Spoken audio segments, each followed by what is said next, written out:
ఈరోజు ఉదయం 9:30 RTC bus stand ఆవరణంలో బీజేపీ అగ్రనాయకులు కార్యకర్తలతో బస్సు ప్రారంభోత్సవ కార్యక్రమం చేపట్టినారు.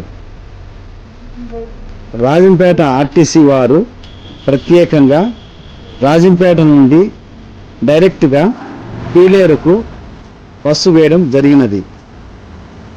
ఈ ప్రారంభోత్సవం గాను బీజేపీ అగ్రనాయకులతో టెంకాయ కర్పూరములతో సంప్రదాయకంగా ఈ కార్యక్రమాన్ని ప్రారంభించినారు.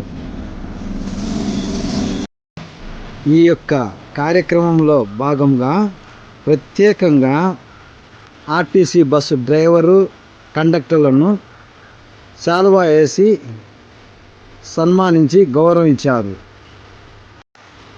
అలాగే ఈ కార్యక్రమంలో పాల్గొనిన ప్రతి ఒక్కరికి, ఆర్టీసీ డిపో గారికి, బీజేపీ కార్యకర్తలకు, బీజేపీ రాష్ట్ర కార్యవర్గులు నాగోతు రమేష్ నాయుడు గారు ధన్యవాదాలు తెలిపారు.